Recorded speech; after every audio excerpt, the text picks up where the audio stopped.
from an internal audit angle or from, even just from a personal perspective, being curious, absolutely really, really important, especially now in the environment we're in where things are moving at this unprecedented, crazy pace. Being curious is couldn't be more important. It was important before. I think it's important now. I'd also have to say giving yourself a little grace. We all hold ourselves to this, really high bar, and we're often really hard on ourselves.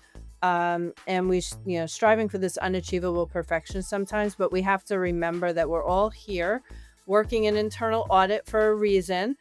We all bring our own value and unique perspectives, and collectively, that's what, is most powerful and adds the most value to an organization.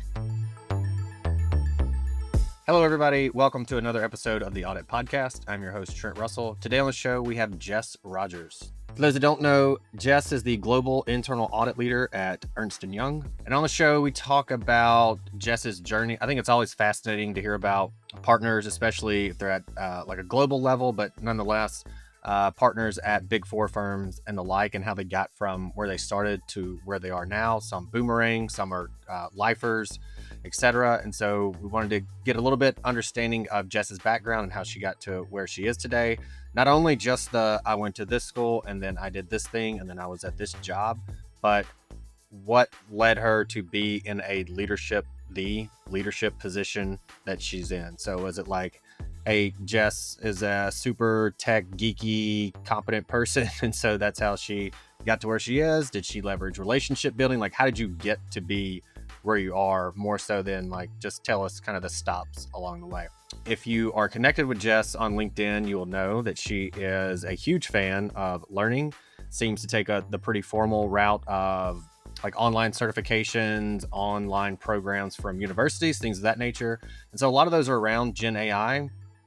She's very much in the know on GenAI and how it's being used within internal audit these days. And so we just throw that topic out there. Hey, GenAI is the topic. Jess, go, run with it. Tell us what you think, what you're seeing. And then kind of in our pre-interview process, Jess mentions having to disrupt how we train people because of AI. And so we kind of get the playbook on how she's doing that, her recommendations, especially from the perspective of there's close to 400,000 employees globally at Ernst Young. And so we wanted to kind of see like, well, what are you guys doing to disrupt how you're training all those people? With that said, here we go. What is in either your internet browsing history or ChatGPT history or Copilot history or any of your preferred LLMs? What's been going on in your world? Maybe give us something on the personal side and then maybe something on the professional side. And you can even, if you want to talk specific prompts, that's perfectly okay too. But what's kind of been going on in your world? So that's a fun question, I have to say. And I don't think I've actually ever been asked on the personal side. But there's definitely a lot going on. I have to say I use GenAI in almost everything I do. But on the personal side, I have a 16-year-old that's entering his senior year of high school. So lots of college research. We dropped him off at the University of Michigan for a 3-week program. So it also puts things in perspective of how fast things go. Because I know we're going to be talking a lot about how I got to where I am today. And, we're going to be talking, before I was even married. So it's amazing to see that he's going into college at this point. But then also vacations. Our family always takes off between Christmas and New Year's and goes on a vacation. We leave Christmas night. And I'd love to find somewhere different, although my kids would love to lay on the beach. Um, we like to go somewhere interesting. So now's the time we do a lot of our research. So we've been doing a lot of vacation research too. And then we do the family voting, and the kids usually have to do their own researches to find out what the heck are mom and dad even talking about. Um, so with that, on the work front, professional front, I do favor our own internal from a security perspective, and it is we've developed EYQ, which is actually, I have to say, it's pretty impressive. And I leverage them in really all of my work. Most simply, preparing for meetings.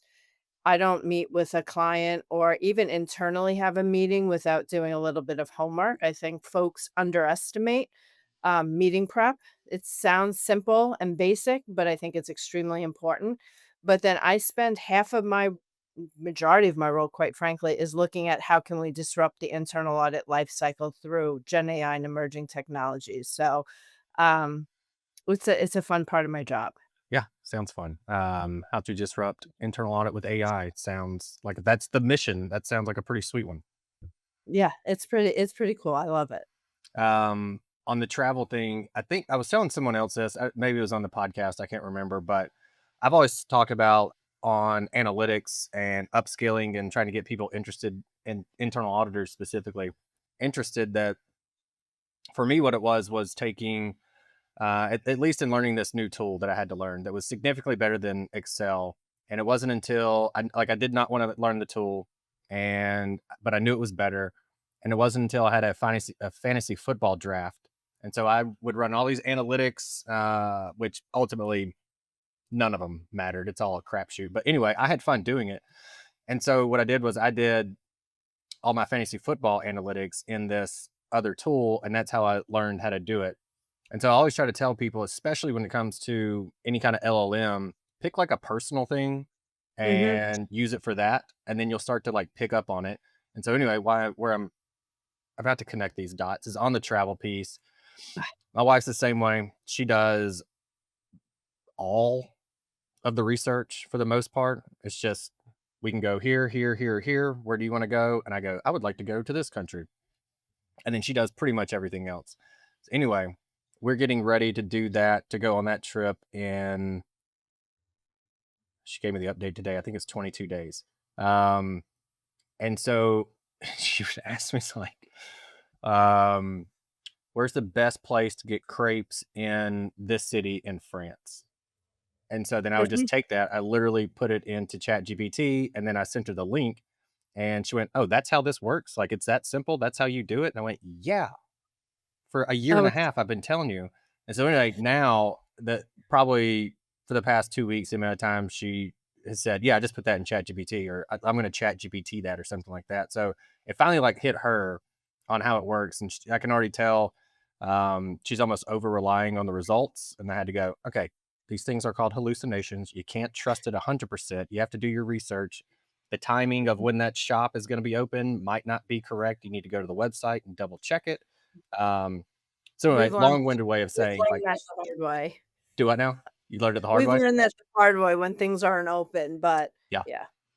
Yeah. But All it's right. really because if you prompt it correctly, I will say, "I wanna go to a location that might have a holiday market that's open between this period, that when I get to the country, it feels like a Hallmark movie." Like, I type in, like, the feel, the look, and it comes up with recommendations. You put in the budget, and then it does everything for you, and it would give you perspectives that you never used to be able to get.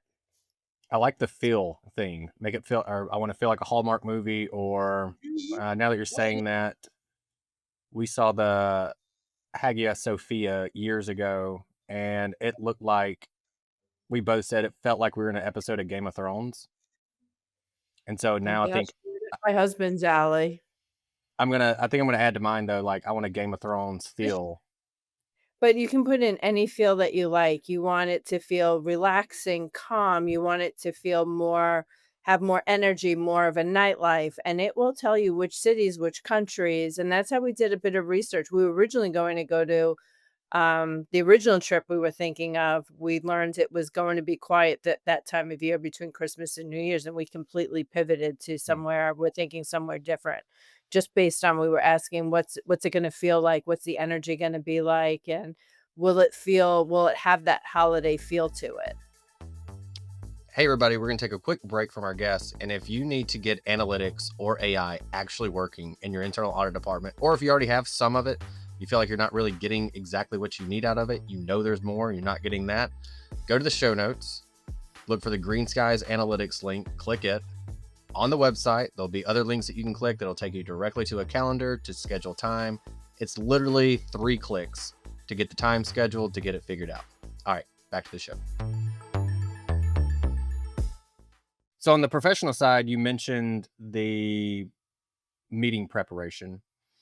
And I feel like when we talked initially, topics and coming on the show and everything, you mentioned that also. And we are talking about how you got from where you were, where you started to where you are now. I feel like that's one of those things where if you were to give someone advice, it would be, like you said, like prep for the meetings. And so, all that as a segue to say or ask, how did you get from where you were to where you are now, like kind of your career journey? And feel free to throw any advice out there for the listeners. No, I definitely will. And I have to say that where we are today, and thank goodness, quite honest, to where we were, very different. And and I think we still have some ways to go and it'll make sense in a few minutes, but I'll be a little bit more transparent in this podcast. I'm going to go out on a limb. I've never been this transparent with how I've gotten to where I am because I started off when I went to college, the money just wasn't there. And I'm sure there are probably a lot of people, but the money wasn't there. So I had to figure it out myself. I was on National Honor Society. I played sports. I had great grades. But at the end of the day, the scholarships I received weren't going to even come close to the cost of college. So at the end of the day, I had no choice, but I wanted to keep going. And I knew that I wanted to pursue accounting because I took the AP classes or whatever the honors classes were. They offered in high school accounting and I liked it. It clicked. I knew that's where I was going. That's what I wanted to do. So I worked two jobs throughout college, and I started off in community college. But working the two jobs, maintaining the GPA throughout college. Hofstra was on Long Island, and they had a great program, and they gave me a wonderful scholarship, and that's why I stay active within Hofstra because they gave me a huge opportunity there.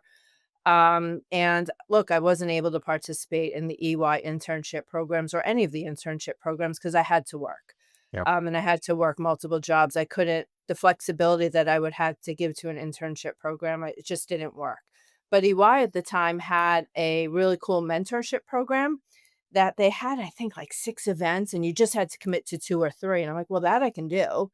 And I ended up getting an offer into the audit practice. So that's where it all started. I've never shared with anybody in a public forum, the community college, but I'm happy to say, I'm happy that we're in a much different place now where, I'm proud of how I got there. I'm proud of the how hard I had to bust my butt to pay for everything and just quite frankly figure it out myself.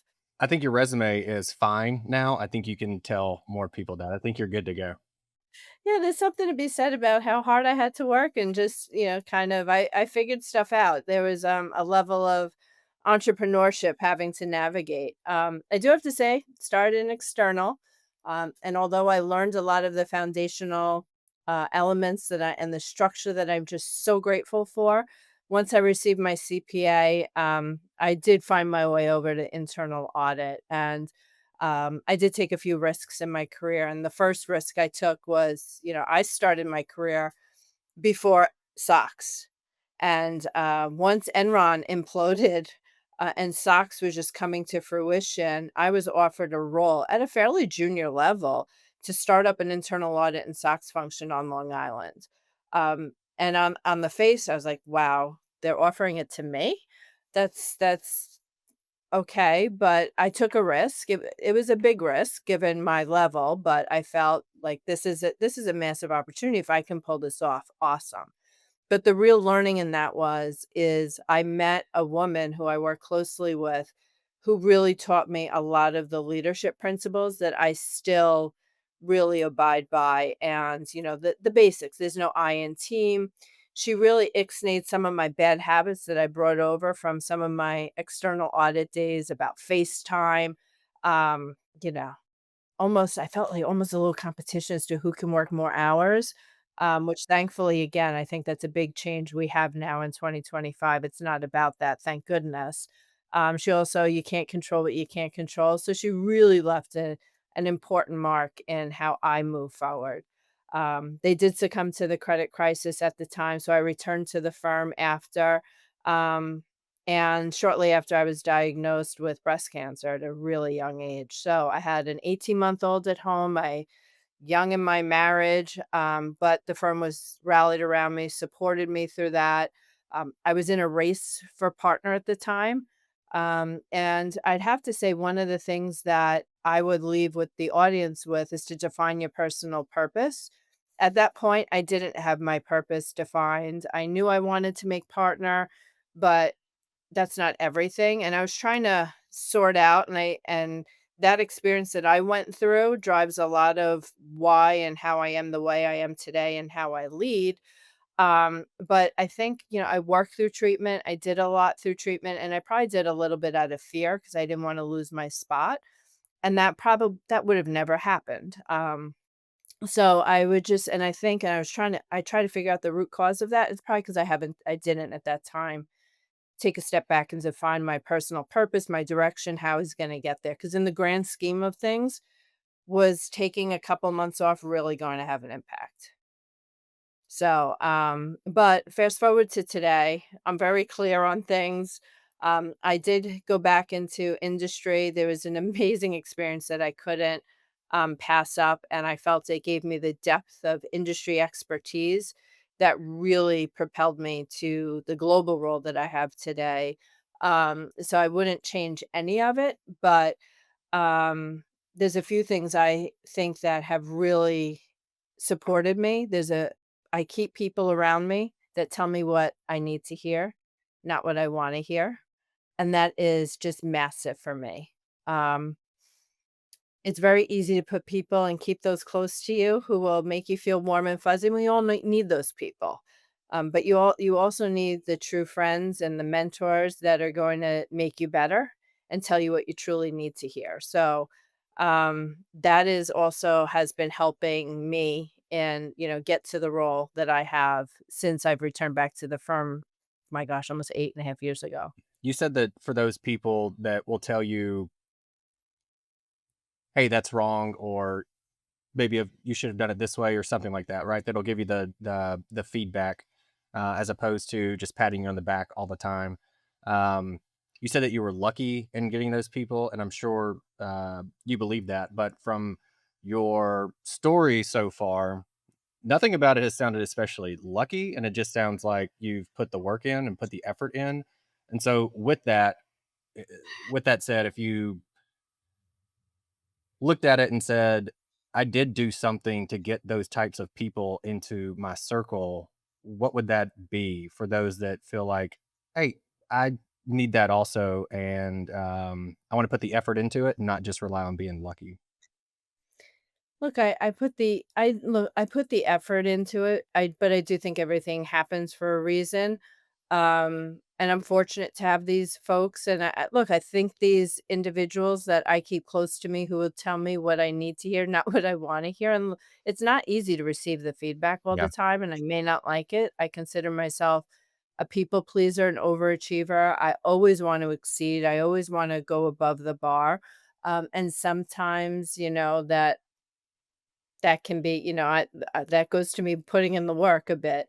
But I stay true to myself and, put my best foot forward every day. I consider myself authentic, and so folks know, I work hard to, um, stay true to my brand, and I wanna operate in a way that I can sleep at night. Okay. The other question I had from your story is you said you had a mentor that was pretty pivotal, it seems like, that would tell you your bad habits, or would call it your bad habits. I Yes. didn't realize, like, I realized some of my bad habits through working with people who had the same bad habits, and I would go, "Oh, that's what that feels like," or "That's how that comes off," or whatever it is, and from that, I would go, "Well, I'm not gonna do that anymore." Does that make sense? So, what were Mhm. the and you've been pretty, vulnerable so far, so that's why I almost feel comfortable asking you this. What were those bad habits? So that people who are listening go, "Oh, yeah, I think I do that too," and is there anything that kinda a top 1 or 2 that kinda come to mind?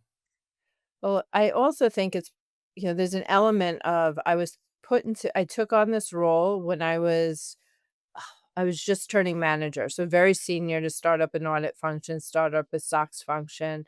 Lots of pressure, lots of demands, and it's very easy. And at that point, I would seemingly I didn't have the self-awareness to realize, A, I was taking credit for the entire team's work, and that's just not good. That's not fair, that's not right. Everyone's worked hard on putting everything together, and it's about the team, it's not about one person. And she'd call it out, but she didn't just call it out, she did it in such a way that she created this self-awareness, and it was never mean, it was never malicious.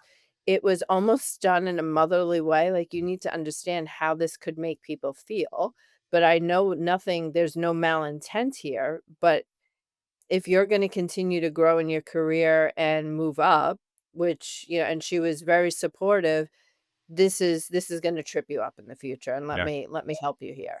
Nice. And There was she was much older than me, and she was just absolutely amazing. I had this person that I worked with that was more senior than I was. So I had to ask them, questions. I don't understand this. Can you explain this? Whatever it was. And I like vividly remember this one time, but did it often enough, I guess. I asked, and I just got this most roundabout answer. There was no answer to the question. And he was like, "Does that make sense?" And I was just like, "Yeah, that makes sense. I'll go ask somebody else." But I realized that I would do that also instead of just being like, "I don't know, like, let's go figure it out," or whatever it is. And so um, I recognize that in that person and went, okay, I need to make sure not to do that. And if I don't know, I'll just say, I don't know. Like, it's okay. You can't know everything. And so that was my lesson learned through observation of others.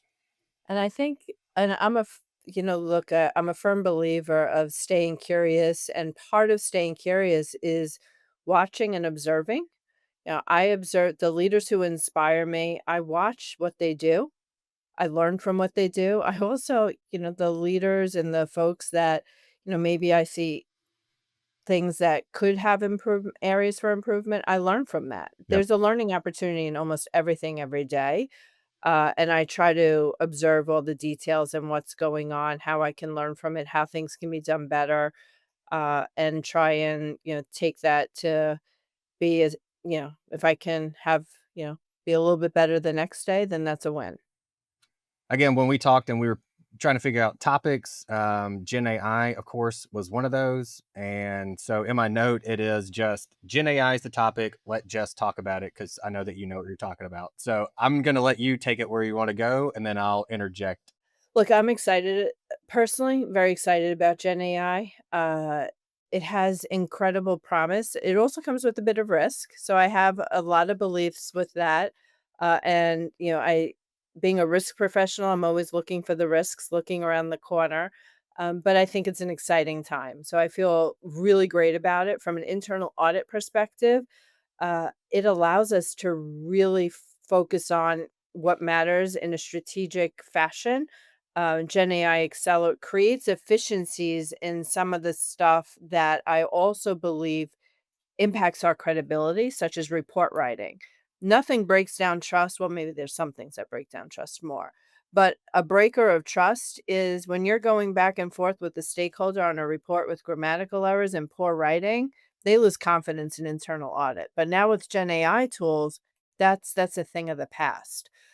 So that's probably one of the simplest use cases for it. So it's incredibly exciting to see how it can be used to completely disrupt the internal audit life cycle. And there isn't a component or a portion of the life cycle where it can't be disrupted. In fact, we're working every day, and the use cases that we're coming up with and that we're building and developing are just absolutely mind blowing because it's not only about efficiencies for internal audit, maybe that's a testing component to get better and faster, but it's really about the effectiveness. It's about adding the strategic value. The demands on internal audit are really important. But one of the things that is a big focus of mine is we're always saying keep the human in the center, keep the human in the center. You got to watch out for that. But what is required for that is critical thinking skills and patience and curiosity. So we have to make sure our teams are equipped for that. that they understand and they have the critical thinking skills and that they're working on that. When we're hiring, making sure that they're, certainly they're curious, they're skeptical, that they're approaching things differently. Because what's different about Gen AI than any of the other tools is it feels like your best friend. All of these new, certainly I look at my son who uses note taking. You see a lot of folks using note taking. There's apps he uses to make the class more engaging in addition to taking notes, and it feels like your best friend. And when you get the results sometimes, it you have to be able to question, is this truly right? And if you don't have those critical thinking skills and if you're not taking a step back to say, okay, is this really truly right? It has, it can be a challenge and there's risk in there. So, definitely spending a lot of time on some basics now with internal audit functions in terms of more of the soft skills, the human intelligence, critical thinking skills, but then also stakeholder engagement, relationships, building trust. So that's probably the human in the center and the critical thinking skills because this Gen AI is incredibly different. And just the feel when you're reading it, it comes across so darn compelling. It's easy to fall into a trap of just saying, okay, this sounds right. It must be right. We were talking to today, and that was one of their concerns is if we have this agent that's working um, really well, the results are, accurate, then the fear from them was the staff, at least, were going to rely on it too much and then just go, all right, here's the prompt, put it in there, copy, paste, done, move on to the next thing. And so, yeah, I do think the critical thinking and the curiosity is important there.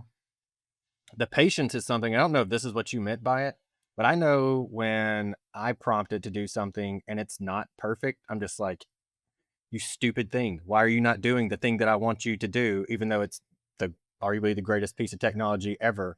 And that requires patience to where I have to go, okay, let me try this again and again. Okay, now it works. Now we're good to go. Yes, and it learns from that, so you have to have patience, and what I really meant with patience was more so not from the prompting, because yes, you have to get patient, but it'll learn from you. Because now with my prompting, I can even say, "Okay, that was great, but let's sound a little bit less Bridgerton-like and make it sound more like me," and it will literally prompt, and it will spit it out to sound more in my voice than in a Bridgerton voice, but, the patience comes where we're in a world of instant, instant, instant. And it's very easy, I think, for maybe junior folks or even senior folks just to say, okay, this looks good, let's go. And we always want to go, go, go, get it done, efficiencies, whatever the pressures may be. But you do have to take a step back, kind of breathe, have the patience to apply your critical thinking skills and be skeptical and challenge it to make sure, okay, yes, this makes sense. We can go. There was a CAE that we had on. So we're in year 5. I think it was year 1. It was really early on, and we asked something to the effect of like, what do you look for when you're hiring, or something like that, a trait, a quality, something like that. And they said curiosity. I mean, like immediately, they didn't even think about it. And I've had others say curiosity was kind of a hot one for a while, and then critical thinking has always been up in there, has always been there also. And so I've asked them, how do you? So I ask you, how do you assess for those that are hiring? And they're like, I was actually talking to somebody else today, and they were talking about the difficulty in hiring and making sure you get it right. And so if we say critical thinking and curiosity are like the cornerstones of what we need right now, and we have to get the hiring right, is there like a process or a method to determine that, or is it like a gut feeling or some kind of assessment? How do you know if someone has the critical thinking and the curiosity skills or mindset? I mean, the curiosity, you can tell in the interview for me by the questions that they're asking, they want to have a deeper understanding. They break down the job, they're digging into it. So I do think you can assess that. I would also add attitude towards all of it, because there's and how you interact in the interview is very important because they're going to be dealing with stakeholders, and having that brand, being able to build trust and relationships out in the field with your business partners are really important. But the curiosity, I do think, comes through pretty quickly in an interview. If someone doesn't come with questions, if an individual, isn't truly taking the time to understand what this role is going to truly entail, what a day in the life is going to be like in this role, are they truly going to be curious? And I do think from a critical thinking skill, you can break that down based on the questions that they're asking. You should ask different scenarios. Even that they're new hires, challenging situations in college, we all faced them. How did they get through those challenging situations? And, have them talk you through how they assessed and how they went through it, and, how they came out of it and what they learned from it. I like the just kind of feel based on questions for curiosity from them. When I was in college, I took every interview I could get just to get the practice in. And I know I went to one and I was just like, I don't even really care to be here. And so I didn't really ask the questions. And so I think that's a really great point. Based on the questions that they asked, you can assess curiosity that way. It's not a quantitative way to measure things. No, I agree. So with Gen AI, another thing that we've been getting a lot of questions on our end has been about training and how to get people interested in doing that. And I know you've mentioned having to disrupt how we train people. Um, why did you say it like that in terms of disrupt and then how? 'Cause I don't think we can train in the same way we've always been training, and this might be just myself talking, and I know we are evaluating even how we train, our internal folks, and we're rolling out different and we're soliciting actually, client feedback and reactions, but folks di our team members and individuals digest information differently, whether it be podcasts, audiobooks, it's very different on the go. They're using Instagram, LinkedIn, all different mechanisms now. So to sit in front of a web-based learning or to sit stagnant always in a classroom, is that really truly realistic? Especially when we have to learn fast and frequently. So we have to come up with different mechanisms to keep pace with the learning, but without burning our team members out. They still have a job to do, but you have to keep them up to date. So whether it be little quick snippets, there has to be different mechanisms and different vehicles to train and continuously give people the knowledge that they need to be successful, because things are coming fast in all different angles and it's creating a lot of anxiety. Folks are feeling a bit overwhelmed. So how do we take that out and create the training, the knowledge on a more frequent basis, different vehicles and different modalities, that keeps pace, keeps it interesting, keeps it interactive, avoids learning burnout, and accomplishes what we needed to accomplish. But I'm also a firm believer in, you shouldn't place complete reliance on your organization to give you all the learning that you need to be successful, because we're all human. You know a lot of different things than I know. We're not all experts at everything. That you need to invest in yourself and meet your organization halfway. I like audiobooks because I'm always running around the city. I'm on planes, I'm on trains, driving to sports games with taking my kids to meets or games. So audiobooks work for me, podcasts work for me, but investing in your own learning is really, really important. I would advise everybody not to just solely rely on your company to provide you everything you need. You need to invest in yourself. And what I enjoy about that, I can then direct it to what I find most passionate. And that tends to be a lot of AI, a lot of leadership, but also make sure it benefits me. And I know that that's not, coach speak from you or like partner speak maybe from you in terms of you have to kind of take ownership of your own learning path. And I know that because I see the updates on your LinkedIn profile that say, Jess just completed this certificate or just finished this program at Harvard or whatever it is. And so I know you 100% believe in that. My follow up question is because this is where I kind of struggle. And I was just looking at, I like structured the online trainings also. sometimes. Um, I certainly can't sit there all day and do them, but like 30 minutes a day is a pretty sweet spot for me.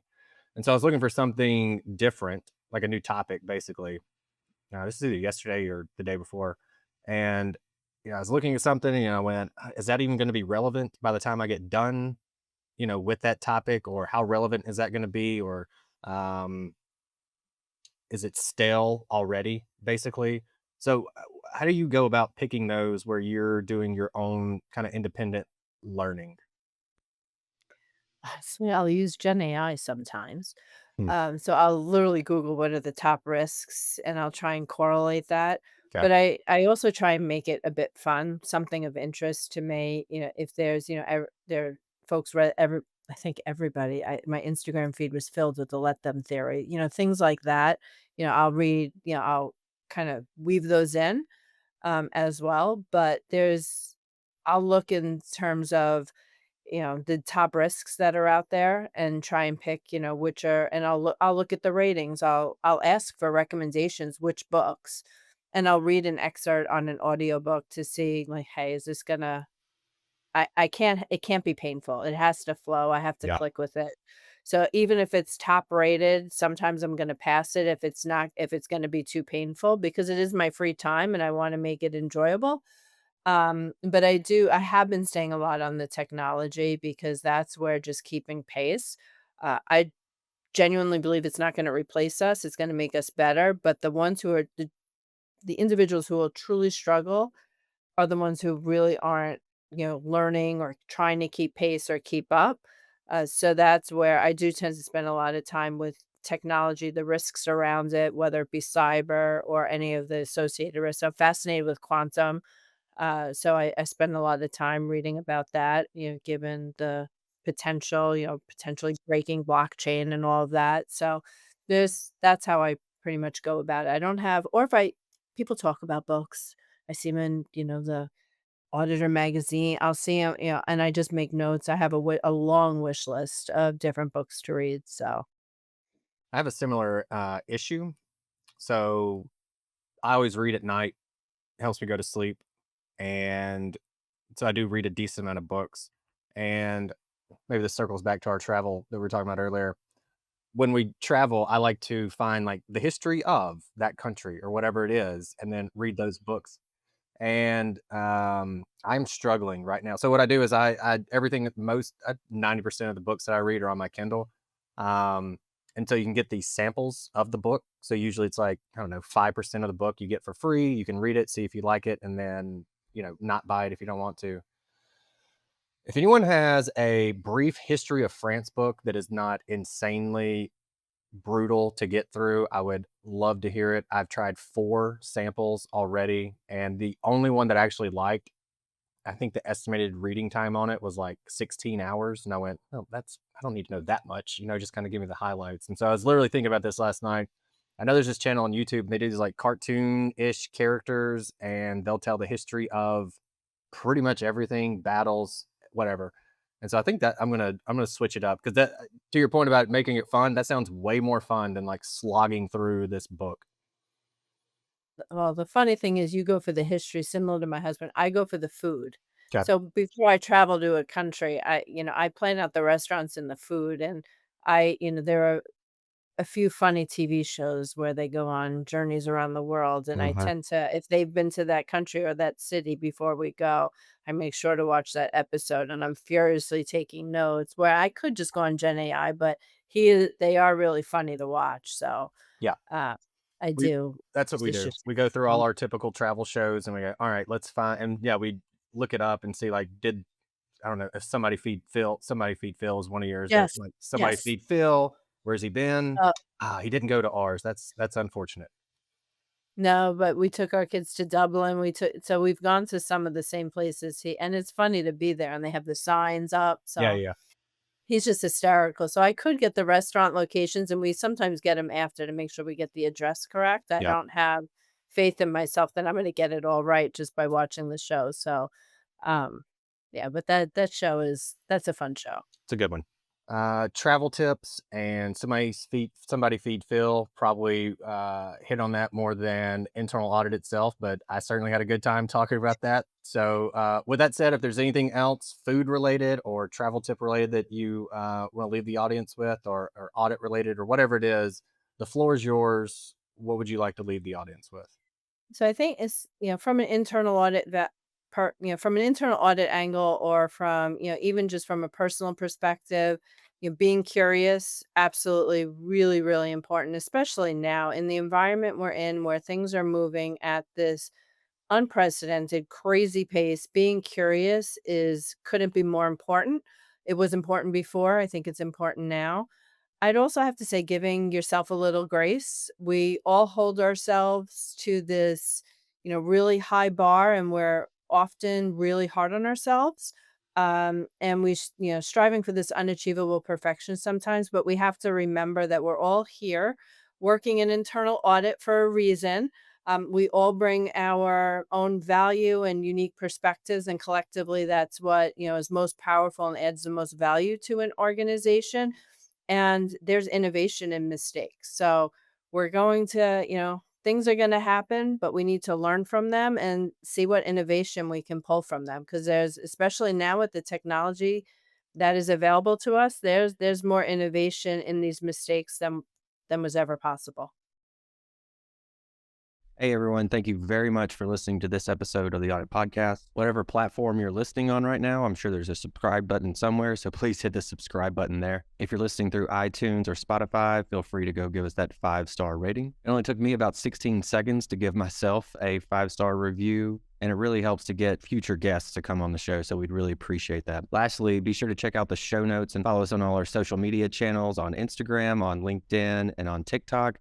Also, if interested, please sign up for our weekly newsletter from the Audit Podcast. Thank you all. Have a great one.